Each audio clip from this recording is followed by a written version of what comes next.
Here is a special event making news around the parish.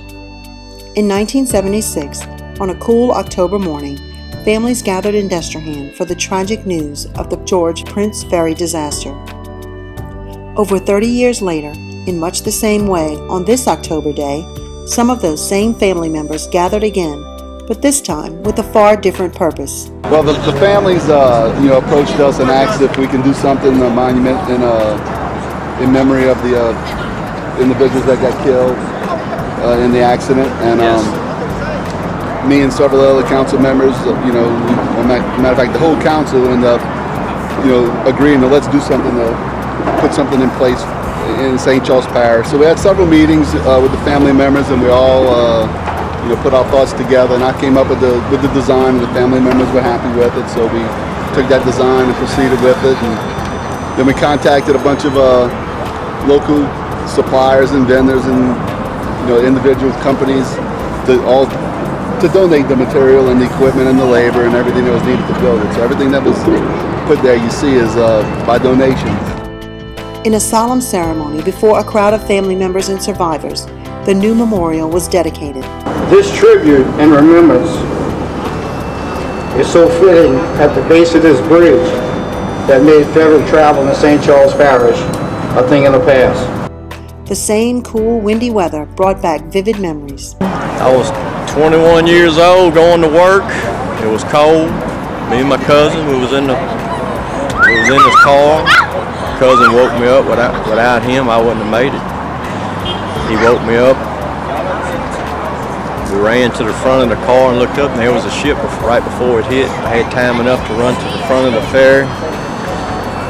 Was trying to grab a life jacket, couldn't. By then the ship hit the ferry and was turning it over, and I jumped off the ferry I got up on the hood of a car, then jumped off the ferry and was swimming with boots on, clothes on, pitch dark, cars dropping all around me. I jumped in the water, swim with no life jacket. The ferry popped up upside down in front of me, and I climbed up on it and waited for somebody to come get us. There were 2 boatloads of divers looking for where the accident happened.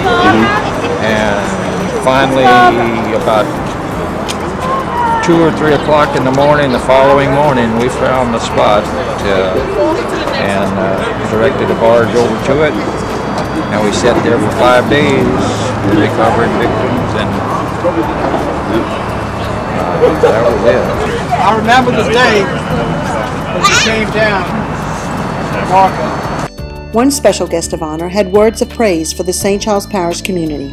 In my opinion, you are doing exactly what should be done in memory of all of those who suffered from the sinking of the ferry. And may God bless all of you. While another guest of a different generation brought new attention to this historic tragedy. I wrote and directed the film The Luling Ferry Disaster for my master's thesis project at UL Lafayette. Hurricane Katrina struck right at the start of the production of the film. My professors were encouraging me to drop the project and do a documentary on Hurricane Katrina. And I tell you what, I'm so glad I didn't listen to my professors. The memorial is located at the base of the Hale Boggs Bridge in Diaster with names of 77 victims and the 16 survivors engraved on a wall, surrounded by a series of plaques that take visitors through the final moments of the ferry's journey across the river on that fateful day. Thanks to the Parish Council and many community volunteers and donations, it will stand as a permanent reminder of October 20th, 1976. To learn more about the memorial and to view highlights and photos of the dedication ceremony, log on to stcharlesparish-la.gov.